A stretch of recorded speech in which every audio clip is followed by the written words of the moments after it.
Alors, ce soir, on a le grand plaisir de recevoir Ouchang comme auteur. On l'a reçu souvent comme ami, et je vois que tu as des fidèles amis qui sont là, n'est-ce pas? Oui, bon, je regarde mes notes, mais je ne les suivrai pas vraiment. Oui, alors, le livre d'Ouchang est un livre court, mais très dense. Alors, je trouve que ton livre disait effectivement que le livre d'Ouchang, donc qui s'appelle Somatose ou psychosomatique, est un livre bref, comme vous voyez, c'est un petit livre, mais très dense.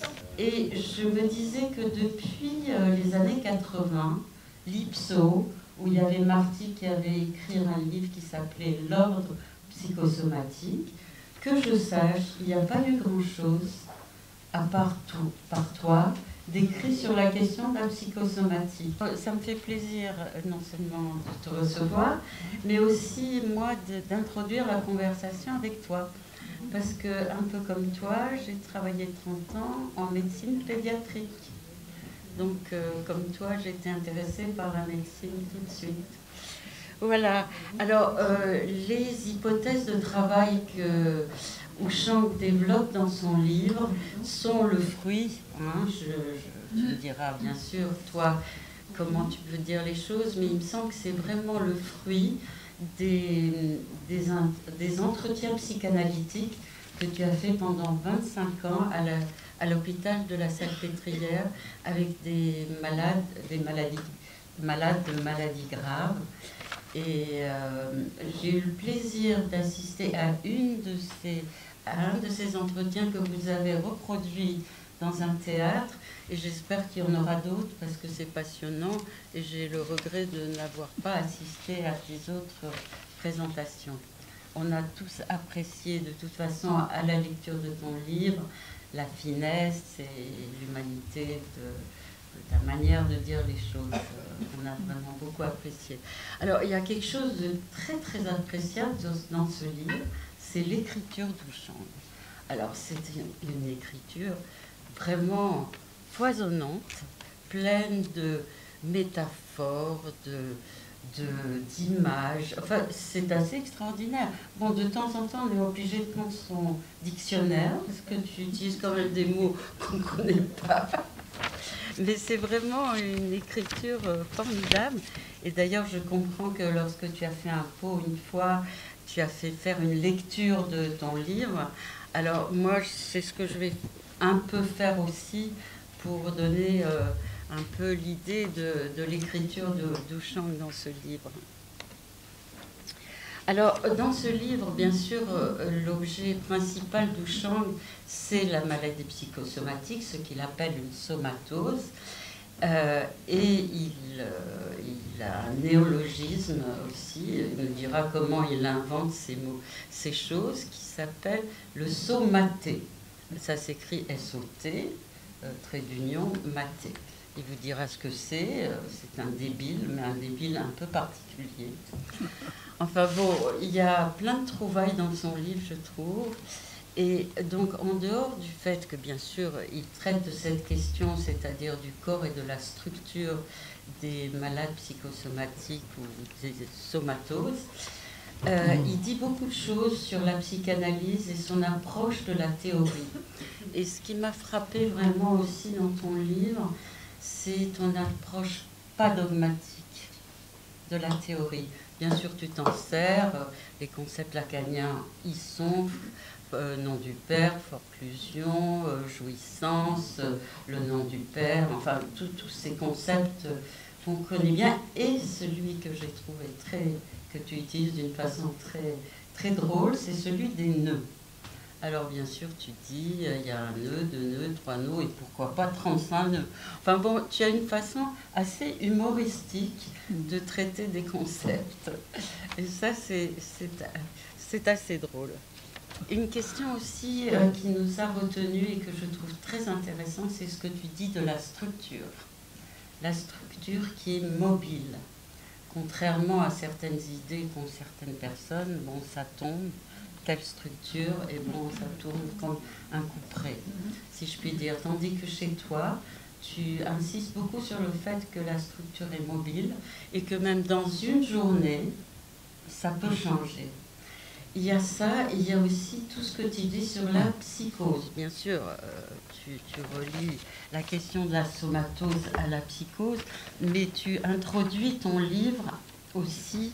Oui, ce que j'ai pas dit au début et auquel je tiens beaucoup, c'est de vous dire que l'introduction du livre de Duchamp a été faite par Geneviève.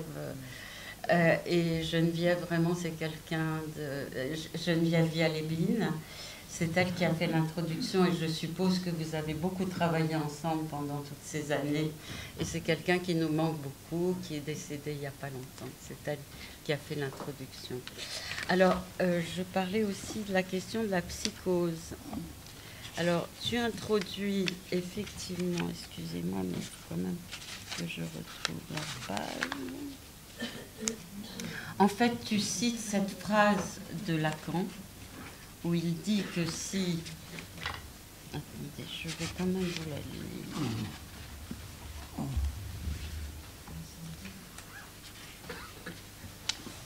Voilà. Alors, la phrase de Lacan que tu mets en introduction de psychosomatique et psychopsychique, si pour nous le sujet n'inclut pas dans sa définition, dans son articulation première, la possibilité de la structure psychotique, nous ne serons jamais que des aliénistes. Et c'est ce que tu mets en début. Et ça, nous ne serions que des aliénistes. Des aliénistes.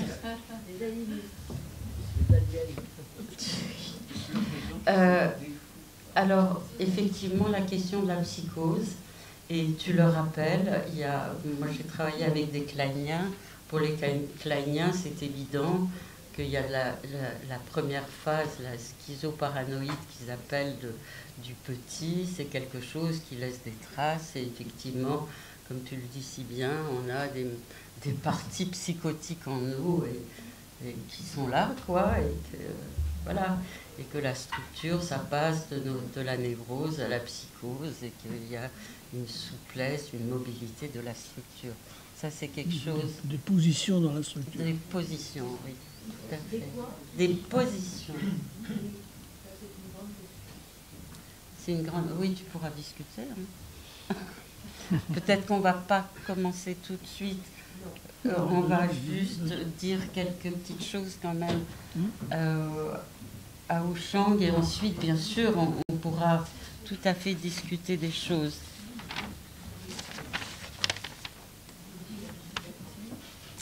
Alors, en dehors de cette question de la structure, de la psychose, il y a quelque chose sur lequel tu insistes beaucoup, et bien sûr avec raison, c'est celui de la castration. La castration dont tu dis bien qu'on ne s'en remet pas, on est bien d'accord, on s'en remet plus ou moins toujours. Voilà, ça c'est quelque chose aussi sur lequel tu reviens avec insistance. Sinon, alors, en ce qui concerne donc les somatoses précisément, alors là, tu dis quand même des choses très importantes qui, je suppose, n'ont pas encore été dites. Tu le confirmes? Lesquels?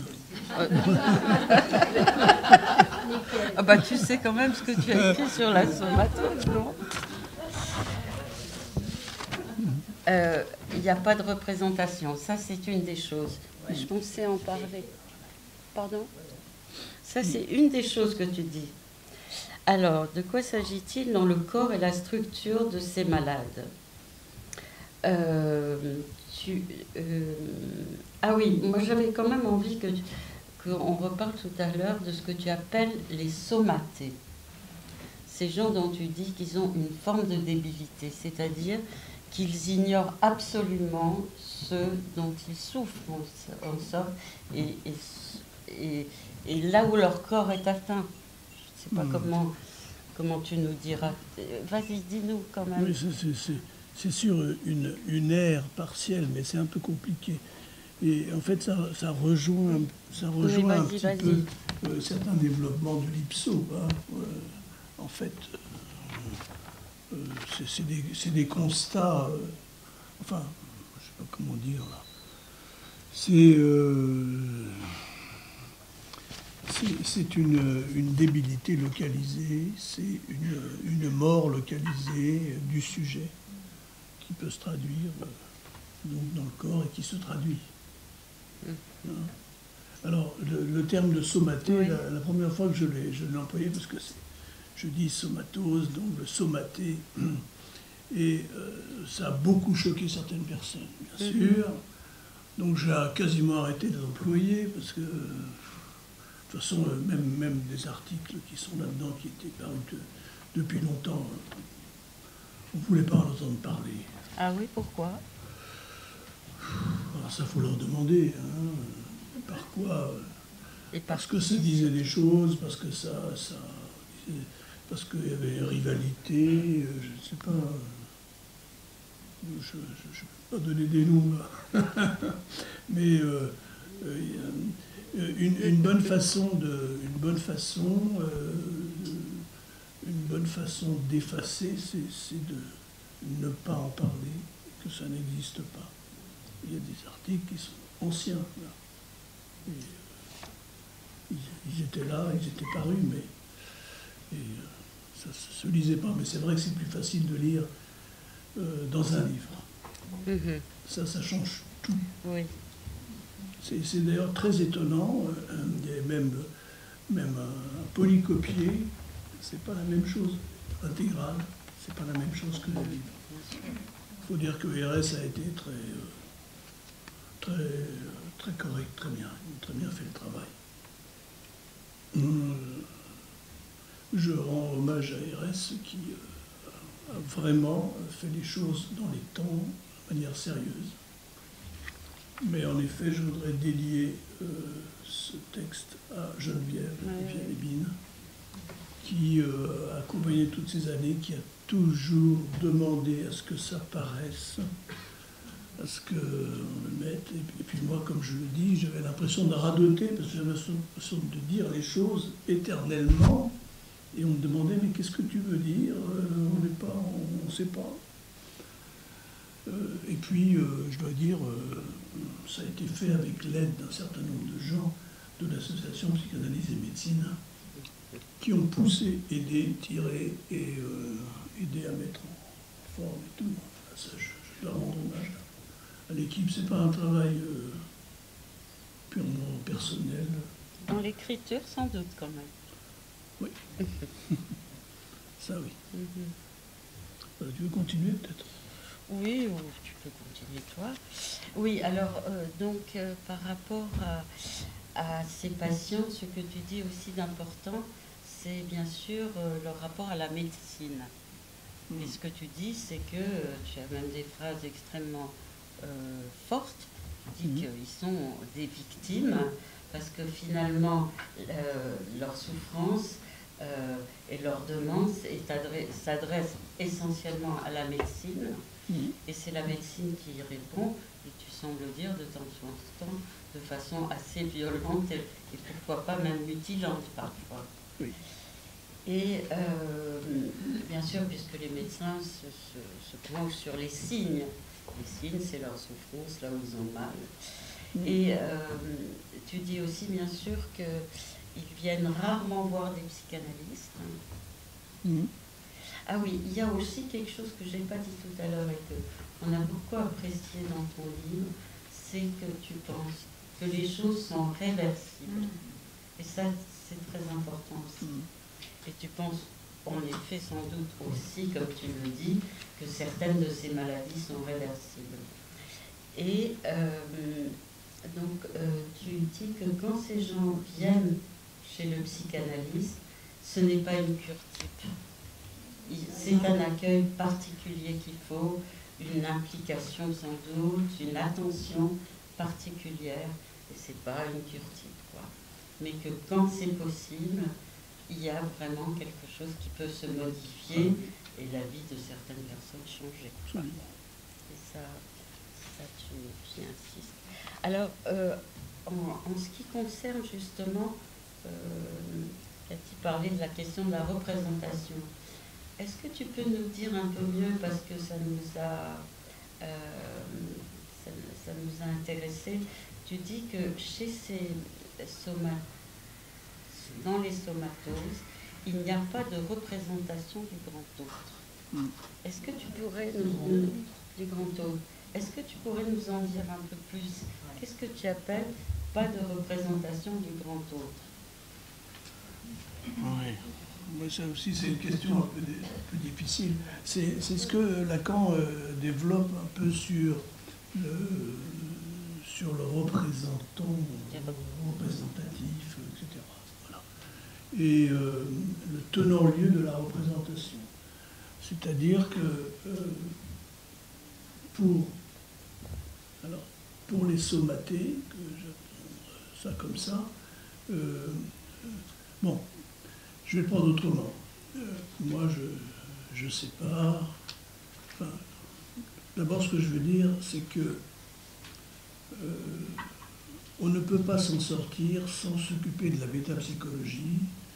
Toutes les écoles ont tourné autour de toutes ces questions, mais la métapsychologie, c'est un certain nombre de concepts développés par Freud et Lacan et d'autres, mais c'est ça qui permet, qui donne des outils, et c'est pas en faisant de la vague sociologie qu'on fait de la psychanalyse théorique. Donc, je sais plus ce que je voulais dire, mais... Alors, oui, parce que la question, c'est quand même la métapsychologie. Moi, je pense qu'il faut prendre tous les outils à la fois de la nosographie psychiatrique. Alors, tout le monde tombe à bras raccourcis sur la psychiatrie depuis un paquet d'années, parce que ça catégorise, mais tout le monde se catégorise. On se catégorise tant et plus. Hein. Moi, je suis LG machin, l'autre, il est pervers polymorphe. Toute la journée, c'est des trucs comme ça, mais il ne faut pas faire de la nosographie un peu sérieuse. Donc, il y a la psychiatrie, il y a la médecine et la psychanalyse. Là, la médecine, je pense que ça fait partie de la formation des psychanalystes de manière incontournable. Il faut passer un temps, parce qu'à un moment, on s'est mis dans le monde avec la poussée de Lacan, les psychanalystes sont allés à l'hôpital psychiatrique. Ok, formidable. Mais justement, à l'hôpital psychiatrique, c'était fascinant parce qu'il y a la représentation du grand autre. Cette partie de la psychose, qu'elle soit paranoïaque, paranoïde, schizophrénique, etc., il y a une représentation du grand autre. Et pour moi, les psychanalystes devraient tous faire un temps à l'hôpital général, parce que là, on a de la psychose, mais sans représentant du grand autre, sans tenant-lieu. Donc, après, qu'est-ce qui se passe? Ils sont obligés d'en chercher un persécuteur ou un gourou, professeur. Mon professeur est formidable, mon chirurgien est génial. Voilà. Là, c'est les débuts. Mon gourou est parfait. C'est dans cette recherche-là. La question, c'est la psychose. La psychose, on ne veut pas en parler. On est tous formidables, on est super... on est super moïques, quoi.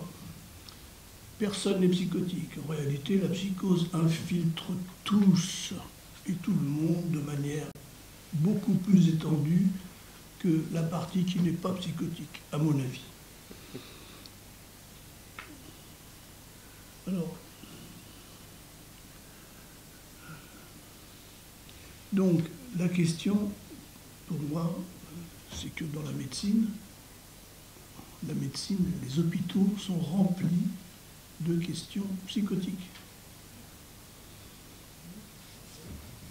Et qu'on peut tout à fait aborder cette question-là.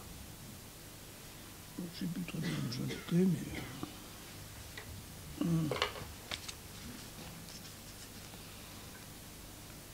Alors, le terme psychosomatique, moi je ne...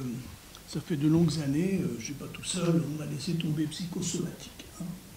Là, je fais un jeu de mots en même temps, ce n'est pas un jeu de mots, parce que c'est vrai, je parle de psychose somatique. Mais la psychosomatique mélange les choses. Non. C'est que toute école confondue, toutes les écoles ont abordé cette question. Tous les auteurs, mais en général, disons, en règle, personne ne veut prononcer le mot de psychose. C'est tabou. Non seulement c'est tabou, mais c'est que ça rejaillit sur soi. Alors, en fait, pourquoi aussi c'est impossible? Parce que les gens n'utilisent pas la métapsychologie freudienne et lacanienne. Il faut prendre les concepts freudiens et lacaniens pour s'en sortir. C'est ce que j'essaie de faire. Hors de la métapsychologie, on ne s'en sort pas. Hors de la métapsychologie, on fait du DSM, où on fait des mots comme ça, encore une fois, pervers polymorphe, LGBT+. Bon. Bah. Déjà ça. Oui, à propos de la forclusion, justement, tu parles de... Oui. Oui, effectivement, tu parles à propos des somatés ou somatos, je ne sais plus comment les nommer, tu parles de la forclusion. Hein, et Oui. dont tu dis que ce n'est pas un rejet, mais c'est non advenu au symbolique.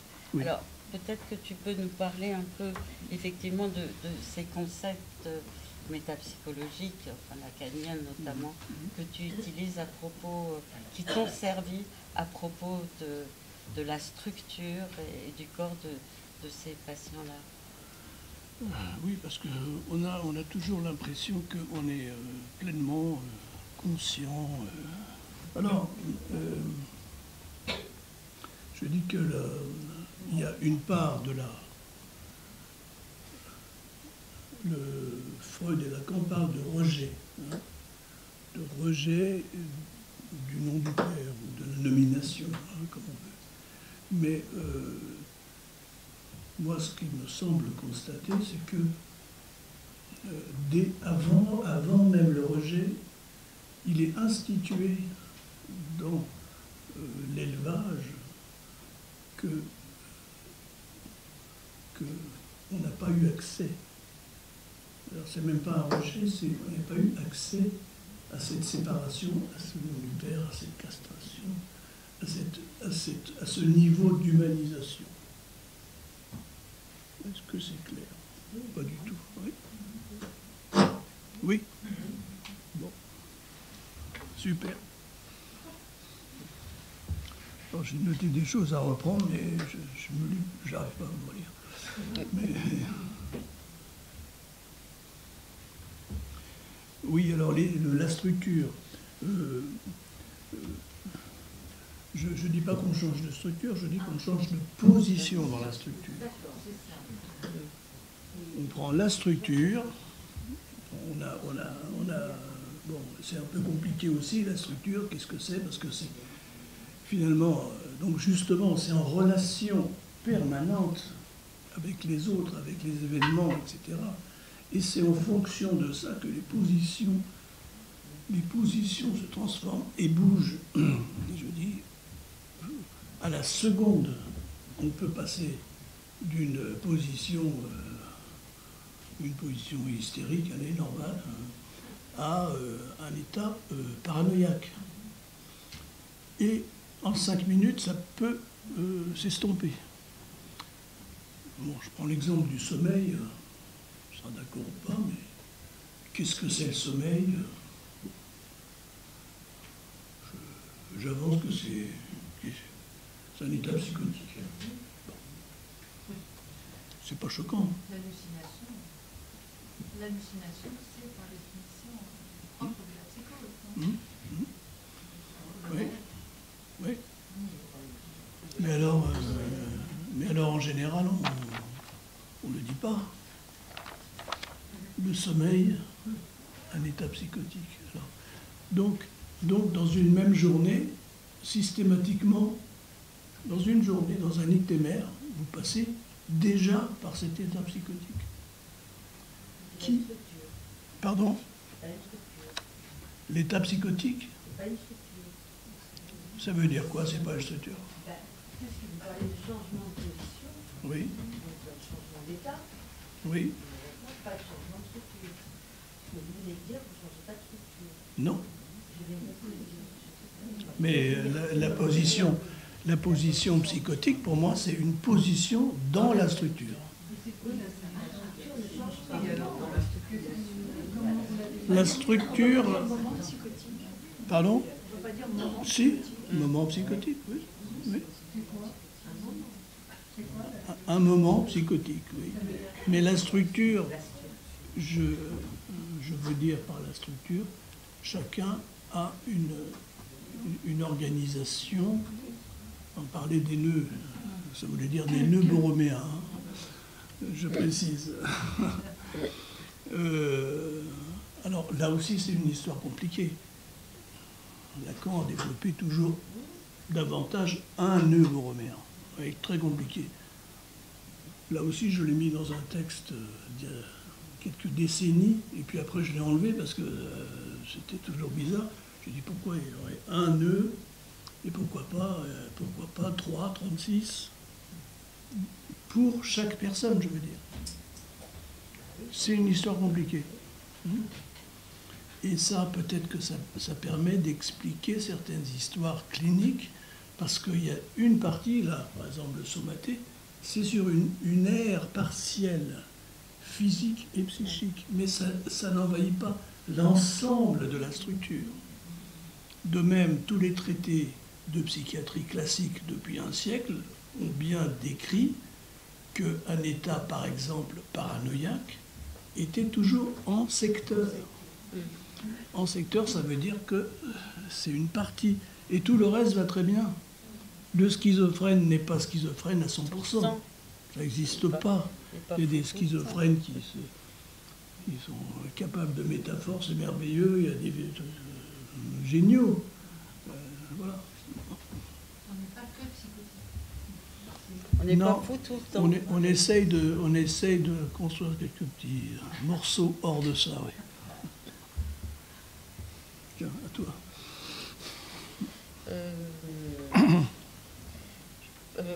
Oui, qu'est-ce qu'on... Ah oui, tiens, la réversibilité. Oui, Alors, dans les gens qui ont beaucoup travaillé les questions, et puis c'est marrant parce que les gens travaillent beaucoup ces questions, et puis comme ils n'y arrivent pas, ils laissent tomber. Alors je ne sais pas, je n'ai pas suivi l'école de la cause freudienne, mais ils ont fait tout un ramdam à partir de Lacan sur, comment ça s'appelait Pardon Comment ça s'appelait Bon, enfin bref. autour de quoi? Ben, la psychosomatique, là. Qu'est-ce qu'ils disaient que... Alors par exemple, pour eux, oui, alors ça c'est récent. Ça c'est récent, c'est récent. C'est Miller qui a bien vu qu'il y avait de la psychose, il a lancé ça, et tout le monde s'est précipité dessus, mais moi je n'ai pas vu d'avancée. Hein. Je n'ai pas vu d'avancée. Qu'est-ce que tu dis? Les adeptes. Oui, ils ont développé à l'infini la psychose ordinaire, mais il n'y a aucune articulation, aucune avancée, que je sache. Maintenant, il disait que il parlait de psychosomatique, c'est un autre terme. À partir du moment où il y avait lésion, et avant ça, c'était pas la psychosomatique. Enfin bref. Mais effectivement, quand une lésion a endommagé la région, il est difficile de reconstruire, mais sinon, enfin, je donne un exemple, même pas le mien, et c'est très courant. Il y a des états psychotiques et des états somatiques qui se succèdent. Et ça, vous pouvez le voir autour de vous. Il y en a un qui apparaît pendant que l'autre disparaît. Et éventuellement, retour. Maintenant, il faut savoir ce qu'on veut pour le sujet, qu'est-ce qui vaut mieux, qui délire comme ça ou qui se fasse un trou.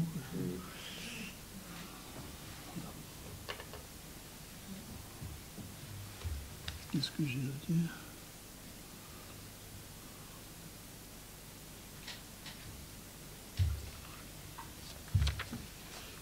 Bon, Oui, à la fin,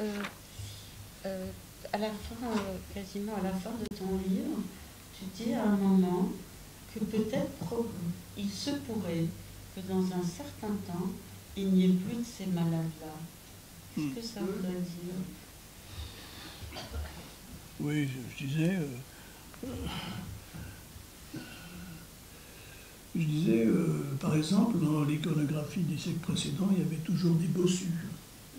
Il n'y en a plus, quasiment, des bossus. Pardon? Parce qu'on les opère Oui, très tôt. c'est aussi parce qu'il y en a qui courbent la tête et qui ont cessé de courber la tête. Hein? Voilà, on opère très tôt. Non, il y a quelque chose enfin, c'est un premier pas. On essaye d'avancer sur la question. Je pense qu'il y a beaucoup de maladies qui pourraient être évitées, donc. Voire colmatées, je ne vais pas dire guéries, mais enfin...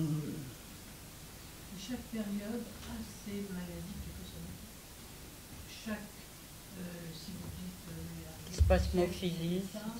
maintenant c'est la fibromyalgie, chaque période a une maladie qui caractérise la... Oui, oui, oui. Alors, non, c'est-à-dire que là-dedans, il faut savoir si c'est des manifestations qui sont de l'ordre de la névrose et de la conversion ou de l'ordre de la forclusion et non de la psychose. Maintenant, les dénominations changent. Effectivement, maintenant on dit fibromyalgie, SADAM, vous savez, je sais pas, syndrome de la mâchoire, enfin bon, des trucs comme ça. Il y a des choses qui étaient strictement du Charcot, quoi, et qui perdurent. Alors, il y a des choses qui sont vraiment de la conversion, que par une interprétation, on peut lever, et d'autres qui ne sont pas de cet ordre-là, et qu'une interprétation ne fait rien. Ça ne fait rien du tout. Vous pouvez y aller avec vos interprétations. C'est même pas entendu, de toute façon.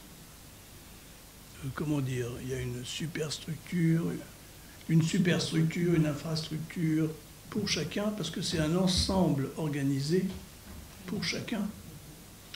Donc on considère qu'à ce moment-là, il y a quelque chose d'un ensemble, quoi.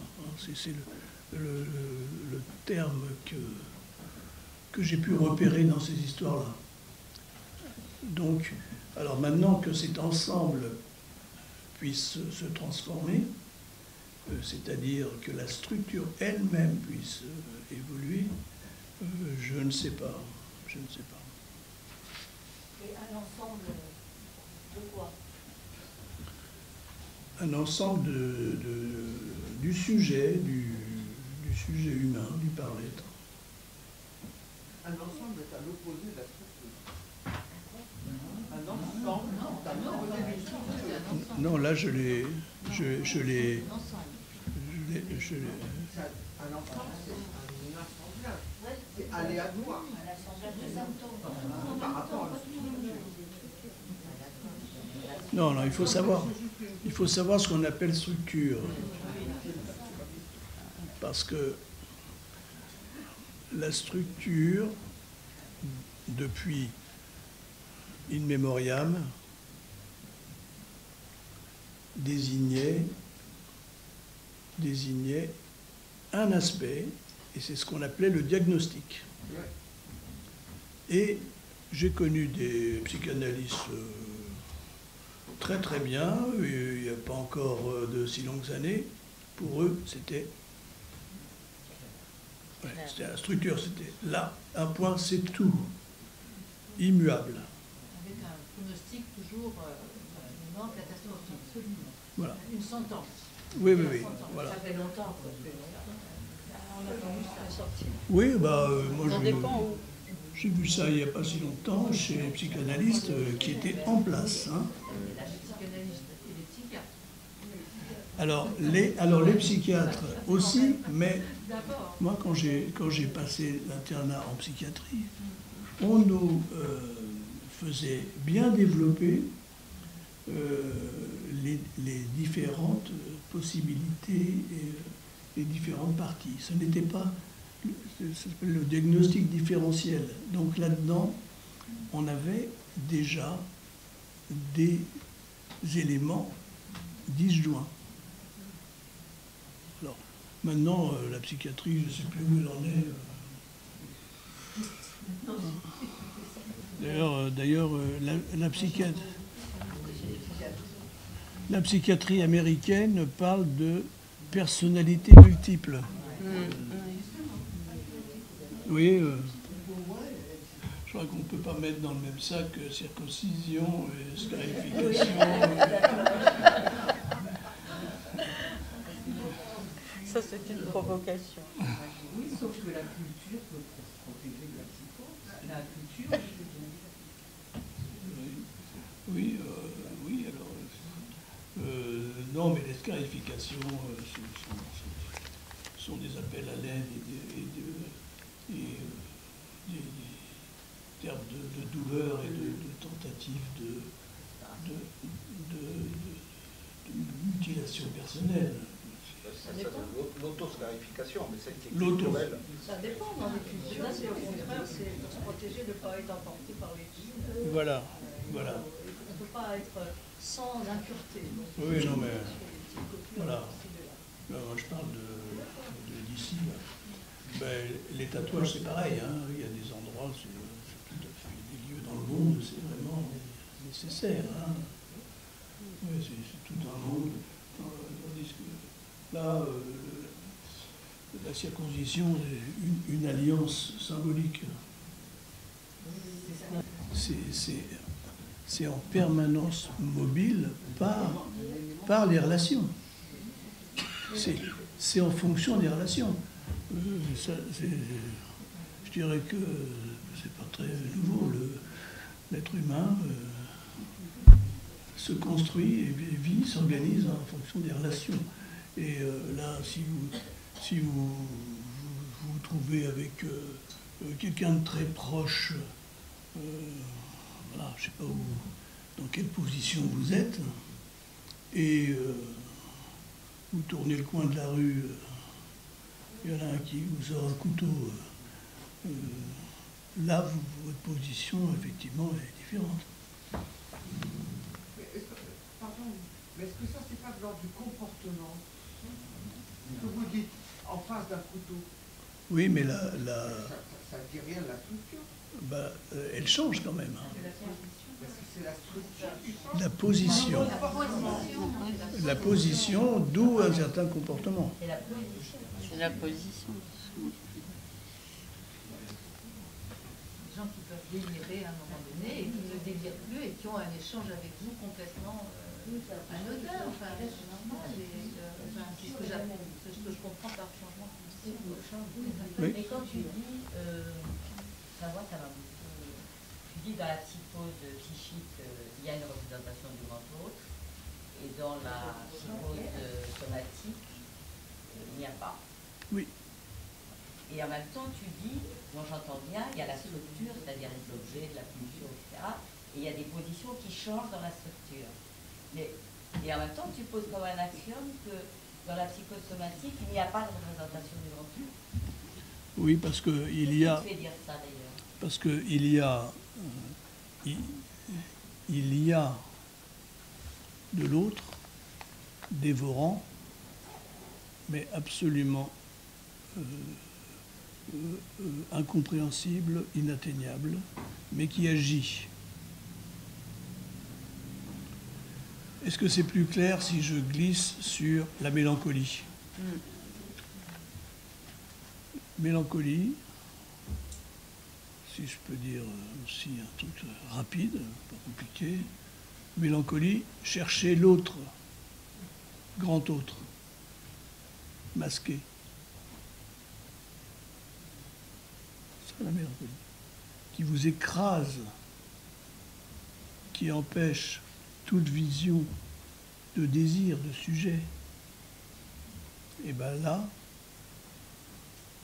la mélancolie glisse, c'est-à-dire que la somatose, c'est une mélancolie corporelle. Une mélancolie corporelle. Pardon? C'est une marque dans le corps. Et s'inscrit dans le corps. Oui. Au départ, c'est comme le cancer. Si vous regardez bien, il y en a qui vont vous dire, beaucoup vont vous dire, c'est injuste. Ils ne savent pas d'où ça vient. Pourquoi ça m'arrive? Alors là, c'est le début de ce travail. Et chercher un persécuteur, c'est la naissance du grand autre. Il y a d'autres, voilà. Oui. Chercher un persécuteur ou un sauveur, c'est la naissance. Le professeur, je dis, le gourou, etc. Et là, ça commence à s'élaborer. Et les transferts sont énormes, du coup, que ce soit pour le professeur, le gourou ou le persécuteur. Là, on arrive à une présentation. Maintenant, il faut qu'elle se développe quand même. Ça ne suffit pas comme ça. Je voudrais dire un petit mot parce que moi je suis frappé dans le débat, parce que les exemples qui sont apportés, c'est des exemples sur finalement des choses assez banales. On a parlé des tatouages, on a parlé des maladies psychosomatiques, la fibromyalgie, des machins comme ça. Ce dont on parle dans la somatose, si j'ai bien compris, c'est tout autre chose. C'est du délire corporel. C'est-à-dire quelque chose qui est parti, qu'on ne voit pas, qu'on ne voit pas. Et ça commence à germer, ça commence à bouger, ça commence à se développer, ça commence à devenir quelque chose qui finit par devenir insupportable. Mais c'est du délire du corps. Et c'est en ce sens que moi je trouve très parlante la métaphore somatose, par le terme de somatose. Parce que, effectivement, quand ça se dévoile, là, il n'y a pas d'explication. Il faut aller faire, effectivement, des diagnostics médicaux épouvantables, etc. On va chercher des histoires, et on finit par nommer, on finit par mettre quelque chose. Mais il y a en amont quelque chose de l'ordre du délire du corps. On n'est pas dans l'accident, on n'est pas dans le traumatisme de guerre. Ferenczi est encore un de tous ceux qui ont abordé la question. Et qui c'est bizarre, comme si c'est la question, on s'arrêtait, quoi. On refusait, on avortait la question. Face à quoi? C'est trop dur, c'est la psychose et c'est l'empire médical qui tient la psychose. L'empire, quand même, qui ne permet pas à la psychanalyse, les empires ne permettent pas à la psychanalyse de dire quelque chose. Mais vous avez quand même travaillé avec les médecins, là, Oui. pendant 25 ans. Oui. Et qu'est-ce qui s'est produit? Oui. Est-ce que tu as l'impression que ça a produit quelque chose? Alors, les psychanalystes qui ont travaillé à l'hôpital sont très rares. il y en a quelques-uns qui, en général, ont marqué les choses, une grande aura, mais ils sont très peu nombreux. Et c'est toujours dans une relation très personnelle entre le psychanalyste, un chef de service, un médecin. C'est extrêmement personnalisé. Hein. Et en même temps, je ne minimise pas que j'ai l'impression depuis un certain nombre d'années, malgré l'anathème sur la psychanalyse, il y a un certain nombre de plus en plus grand de médecins qui s'intéressent et qui sont ouverts. Et des gens beaucoup plus ouverts. Et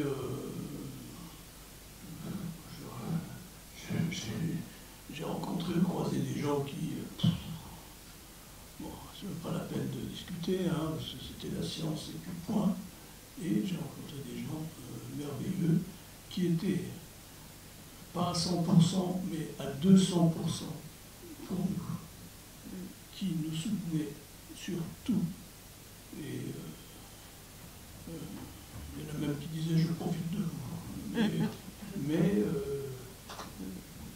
il y a des gens, donc il y en a davantage, et puis on a pu travailler dans des conditions formidables. Mais alors, aussi il y a quelque chose de changé chez les psychanalystes, je pense, c'est que à une certaine époque, c'était la bataille. C'est-à-dire, moi je vais vous dire la vérité, et l'autre va vous dire la vérité, et puis on s'affronte. C'était la guéguerre, toi t'es un abruti, toi tu n'as pas fait des études, enfin bref. Et là, moi je suis pas arrivé dans ce service-là en donnant des leçons. Pas du tout. Arrivé dans ces services, vous vous promenez, il y en a qui vous demandent des choses, voilà, vous voyez ça, et puis, non, un truc très sympathique.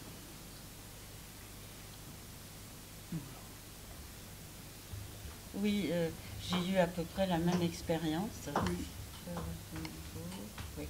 J'ai eu la même expérience, assez surprenante, puisque pendant 30 ans, j'étais dans un service à Rousseau, et effectivement, on m'aimait plus ou moins. Il y avait même des gens qui, franchement, avaient l'air hostiles. Et puis, ce qui a été très, très surprenant, c'est qu'il y a eu une première rencontre de tous les psychologues de l'assistance publique. Et c'est à moi qu'on a demandé de présenter la journée. On m'a mis à une place finalement d'honneur que je ne semblais pas avoir dans le service. Mais effectivement, il faut le faire très modestement. Il faut savoir se tenir à une certaine place pour que ça soit accessible. Et ce qu'on constate bien sûr toujours, c'est que c'est les médecins qui nous demandent beaucoup. Il fallait les écouter eux plus que les patients. Et donc voilà, il faut céder à certaines choses comme ça. Mais il y a de plus en plus de psychologues et de psychanalystes dans les services de médecine. Je ne sais pas si c'est une position de modestie, parce que je ne suis pas sûr qu'eux-mêmes, certains donc, qui accueillent, considèrent que les psychanalystes sont modestes ou sans intérêt. Parfois bien au contraire, ils passent sur un piédestal. Et c'est pas que c'est modeste, c'est que on ne vient pas pour s'affronter et donner des leçons, de dire comment vous devriez faire votre métier. Hein, c'est deux positions, là encore, qui peuvent être complémentaires, qui peuvent s'aider vraiment. Je suis une littéraire et j'apprécie beaucoup le style qu'elle décrit, c'est-à-dire que voilà, il y a à la fois le langage scientifique, hein, et puis le psychiatrique, et puis le langage littéraire, poétique, hein, sans tension. Il n'y a pas de... On sent quand même, voilà, la voix du poète. Bon. Et donc ça, j'ai été très sensible. Aussi l'humanité, hein, qui baigne quand même dans ce texte tout au long. Hein. Le patient n'est pas un extraterrestre. C'est un petit autre. C'est un autre. Donc, c'est pas un étranger, hein, c'est un semblable. Et aujourd'hui, c'est une leçon quand même extrêmement importante, hein, quand on sait que dans les hôpitaux, beaucoup de patients n'est qu'un numéro. Bon. Ensuite, ce que j'ai, moi, voilà, ce qui m'interroge aussi, c'est la question de la psychose et de la folie. Hein, la folie qui est un... Est-ce qu'on peut dire que quand justement il y a des changements de position dans la structure, il s'agit bien peut-être de cette faute de la folie au cœur de tous. Après, c'est une chose à définir. Peut-être que par ce biais-là, on évite un peu la question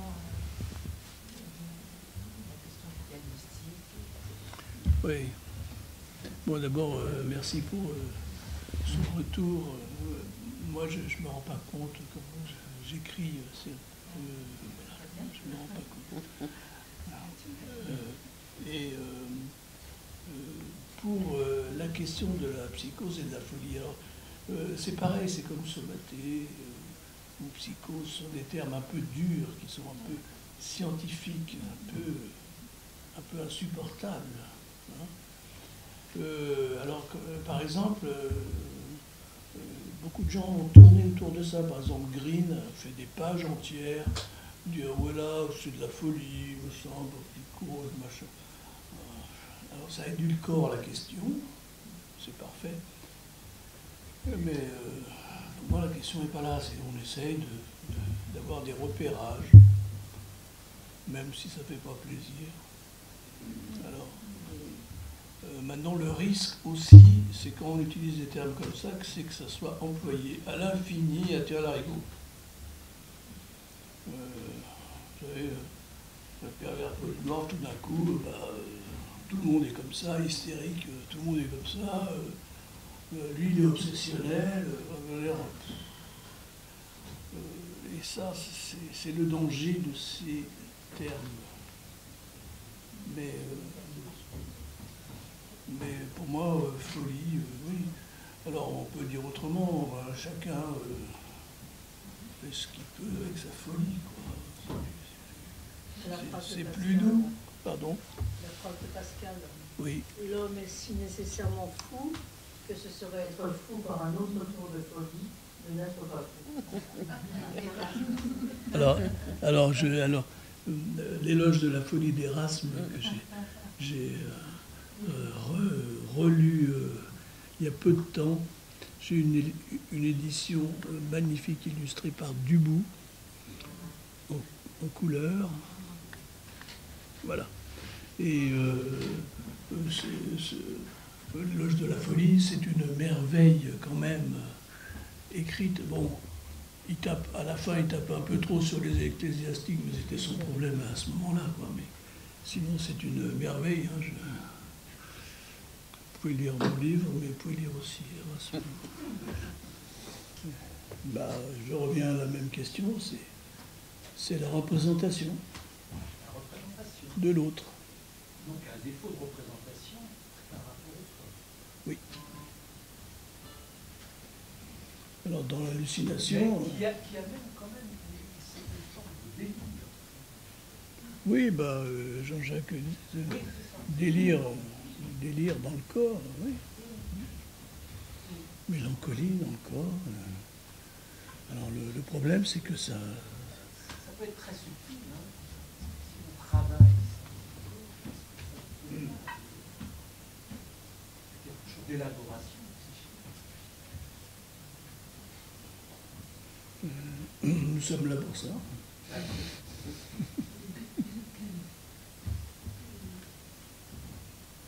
Est-ce que vous faites un rapport avec le sujet de l'invocation tel qu'il l'a, que Didier Weil l'a travaillé, et la question du corps?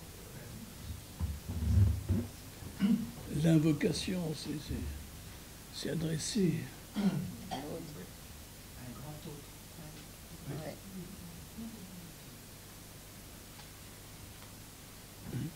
Cela dit, le sommaté cherche désespérément ça, hein. Et alors on critique beaucoup le diagnostic médical, mais c'est ce qu'ils veulent, Oui. qu'on mette un nom. Non. C'est déjà ça. Ah, bien sûr. Ben, c'est plus que ça, c'est presque une tentative paternelle de nomination d'existence.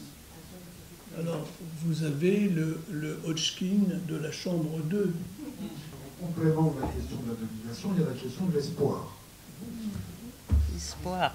Voilà. Le diagnostic médical s'accompagne d'un espoir de guérison. Ah, oui. Alors le psychanalyste, qu'est-ce qu'il dit à propos de la guérison, justement, dans la maladie, dans la somatose?